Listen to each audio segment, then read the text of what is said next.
గౌరవ ముఖ్యమంత్రి వర్యులు శ్రీ రేవంత్ రెడ్డి గారికి, గౌరవ సభాపతి గారు శ్రీ ప్రసాద్ రావు గారికి, గౌరవ మంత్రివర్యులు దామోదర్ రాజనరసింహ గారికి, గౌరవ మంత్రివర్యులు శ్రీ తుమ్మల నాగేశ్వరరావు గారికి, గౌరవ మంత్రివర్యులు శ్రీమతి కొండా సురేఖ గారికి, గౌరవ మంత్రివర్యులు కోమటిరెడ్డి వెంకటరెడ్డి గారికి, గౌరవ మంత్రివర్యులు పొన్నం ప్రభాకర్ గారికి, గౌరవ రాష్ట్ర సలహాదారు ముఖ్యమంత్రి గారి సలహాదారులు వేం నరేందర్ రెడ్డి గారికి, గౌరవ ఎస్సీ ఎస్టీ బీసీ మైనార్టీ ప్రభుత్వ సలహాదారు షబీర్ అలీ గారికి, గౌరవ శాసనసభ్యులు పందుల శామ్యూల్ గారికి, గౌరవ శాసనసభ్యులు నాగరాజు గారికి, అలాగే మన చీఫ్ సెక్రటరీ శాంతికుమార్ గారికి, గౌరవ పబ్లిక్ అఫైర్స్ సలహాదారులు వేణుగోపాల్ గారికి, ఇంకా వేదిక మీద ఉన్నటువంటి ఇతర ఉన్నతాధికారులకి, ముఖ్యంగా ఇందిరమ్మ రాజ్యంలో మహాలక్ష్ములుగా గుర్తించబడేటువంటి సోదరీమణులకి ఈరోజు దాదాపు 7,000 మంది పైబడి ఇంత పెద్ద ఎత్తున ఒకటేసారి స్టాఫ్ నర్సులుగా నియామక పత్రాలు అందుకోబోతున్నటువంటి సోదరీమణులందరికీ మీ అందరినీ అభినందించడానికి ఇక్కడికి వచ్చేసినటువంటి శ్రేయోభిలాషుల్ని, రాష్ట్ర ప్రభుత్వం ఇచ్చినటువంటి మాటను నిలబెట్టుకుంటూ రాష్ట్ర ప్రభుత్వంలో ఖాళీగా ఉన్నటువంటి ఉద్యోగాల్ని వెంటనే భర్తీ చేస్తామని చెప్పినటువంటి మాటని నిలబెట్టుకుంటూ ఇంత పెద్ద ఎత్తున లాల్ బహదూర్ స్టేడియంలో కార్యక్రమాన్ని ఏర్పాటు చేసిన సందర్భంలో ఈ ప్రభుత్వాన్ని అభినందించడానికి, ఆశీర్వదించడానికి ఇక్కడికి విచ్చేసినటువంటి సోదర సోదరీమణులందరికీ కూడా, పాత్రికేయ మిత్రులకు కూడా ముందుగా నా హృదయపూర్వకమైనటువంటి నమస్కారాలు తెలియజేస్తా ఉన్నాను. నిజంగా రాష్ట్రం ఏర్పడిన తర్వాత చాలా సంతోషకరమైనటువంటి రోజుగా నేను దీన్ని భావిస్తా ఉన్నాను. దశాబ్దాల పాటు ప్రత్యేక తెలంగాణ రాష్ట్రం ఏర్పాటు కావాలి, తద్వారా ఈ రాష్ట్రంలో పుట్టినటువంటి బిడ్డలందరికీ ఉద్యోగ అవకాశాలు రావాలి అని కోరుకొని అనేక మంది నిరుద్యోగ యువతి యువకులు పోరాటం చేస్తే, ఆ పోరాటాలు నిజం చేయాలని, నిరుద్యోగ యువతి యువకుల కలలు నిజం చేయాలని ఎంతో ఉన్నతమైనటువంటి ఆలోచనతో పార్లమెంట్లో సంఖ్యాబలం లేకపోయినప్పటికి కూడా అందరినీ ఒప్పించి మెప్పించి తెలంగాణ రాష్ట్రం ఇచ్చినటువంటి సోనియా గాంధీ గారికి కూడా నేను ప్రత్యేకంగా ధన్యవాదాలు తెలియజేస్తూ,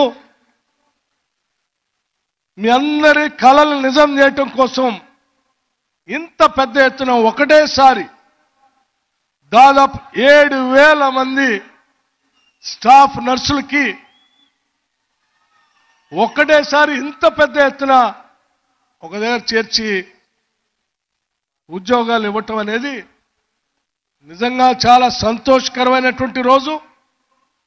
తెచ్చుకున్న రాష్ట్రానికి సార్థకమవుతున్నటువంటి రోజుగా నేను భావిస్తూ ఇంత మంచి కార్యక్రమాన్ని ఇచ్చిన మాటను నిలబెట్టుకుంటూ ఏర్పాటు చేసినటువంటి ముఖ్యమంత్రి గారిని కూడా నేను ప్రత్యేకంగా అభినందిస్తా ఉన్నాను.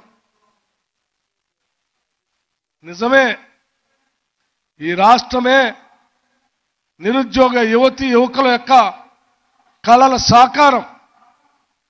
మీ కలలు నిజం చేయటం కోసం ఈ రాష్ట్ర ప్రభుత్వం కంకణబద్ధులై వేస్తున్నటువంటి అడుగుల్లో మొదటి అడుగుగా ఈరోజు మీ అందరికీ ఈరోజు లాల్ బహదూర్ స్టేడియంలో దాదాపు రాష్ట్రం పైన ఉన్నటువంటి ఆర్థిక పరిస్థితులు అంతా మీకు తెలుసు. జరిగినటువంటి అప్పుల గురించి తెలుసు, ఛిద్రమైన ఆర్థిక వ్యవస్థ గురించి తెలుసు. అయినప్పటికి కూడా రూపాయి పోగేసి రాష్ట్ర ప్రభుత్వం పైన వాళ్ళకి ఉద్యోగ అవకాశాలు ఇవ్వాల్సిందే అని చెప్పి ఆలోచన చేసి ఇస్తున్నటువంటి ఈ నిర్ణయాన్ని తప్పనిసరిగా అభినందించకుండా ఎవరు ఉండలేరని నేను భావిస్తా ఉన్నాను. ఇస్తున్నటువంటి ఉద్యోగ అవకాశాలు కూడా దాదాపు 85% నుంచి 88% వరకు బడుగు బలహీన వర్గాలకు సంబంధించినటువంటి అభ్యర్థులే ఉన్నారు. వారు కలలు కన్న ఉద్యోగ భవిష్యత్తుని నిజం చేస్తూ ఈరోజు చేస్తున్నటువంటి కార్యక్రమం ఈ రాష్ట్ర చరిత్రలో చారిత్రాత్మకంగా నిలిచిపోతుందని కూడా ఈ సందర్భంగా చెప్తా ఉన్నాను. అంతేకాదు, కేవలం స్టాఫ్ నర్సులే కాకుండా ఈ విద్యా వైద్య శాఖలో ఉన్నటువంటి వైద్య ఆరోగ్య శాఖలో ఉన్నటువంటి ఇంకా దాదాపు 5,000 ఉద్యోగాల గురించి కూడా ఈ శాఖ ఆలోచన చేస్తూ ఉంది. ఖాళీగా ఉన్నటువంటి ఆ ఉద్యోగ అవకాశాలు కూడా త్వరలోనే భర్తీ చేయడానికి కసరత్తు చేస్తూ ఉందని చెప్పి శాఖ వారు సమాచారం ఇస్తా ఉన్నారు. ముఖ్యమంత్రి గారు కూడా స్పష్టంగా చెప్తా ఉన్నారు.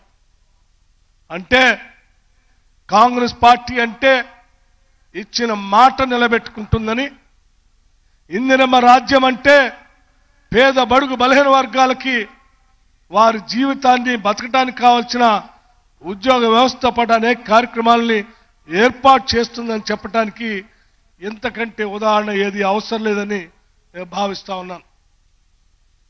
మిత్రులారా, రాష్ట్ర వ్యాప్తంగా ఈ కార్యక్రమాన్ని చూస్తున్నటువంటి ఇందిరమ్మ రాజ్య శ్రేయోభిలాషులారా, మీరు ఈ ప్రభుత్వాన్ని ఆశీర్వదించండి. ఈ ప్రభుత్వం చేస్తున్న ప్రతి కార్యక్రమం ఈ రాష్ట్ర ప్రజల సంక్షేమం కోసమే అడుగులు ముందుకు వేస్తూ ఈ రాష్ట్ర సంపదని వనరుల్ని ప్రతి పైసాని రాష్ట్ర ప్రజల కోసం ఖర్చు పెట్టడం కోసమే అకుంఠిత దీక్షతో పనిచేస్తున్నటువంటి ఈ ప్రభుత్వాన్ని మీరు ఆశీర్వదించండి. మీ కలలు నెరవేర్చడం కోసం మేమంతా కష్టపడి పనిచేస్తామని మీ అందరికీ మేము మాటిస్తూ, ఈ రాష్ట్రంలో ఉన్నటువంటి ఇంకా అనేక మంది నిరుద్యోగ యువతి యువకులకి ఉద్యోగ అవకాశాలు ఇలాగే రావాలని, వారి మీద ఆశలు పెంచుకున్నటువంటి తల్లిదండ్రుల కలలు నిజం కావాలని, వాటన్నిటి కోసం మనందరం కలిసి సమిష్టిగా కృషి చేద్దామని చెప్పి మీ అందరికీ నేను విజ్ఞప్తి చేస్తూ మరొకసారి మీ అందరినీ నేను అభినందిస్తా ఉన్నాను. రాష్ట్ర ప్రభుత్వాన్ని సంపూర్ణంగా హృదయపూర్వకంగా అభినందనలు కూడా తెలియజేస్తా ఉన్నాను. ఇచ్చిన మాటను నిలబెట్టుకుంటూ ముందుకు నడిపిస్తున్నటువంటి ముఖ్యమంత్రి గారిని, ఈ రాష్ట్రంలో ఉన్నటువంటి నిరుద్యోగ యువతి యువకుల అందరి పక్షాన వారికి కూడా కృతజ్ఞతలు తెలియజేస్తూ ముగిస్తా ఉన్నాను. థ్యాంక్ యూ, ధన్యవాదాలు.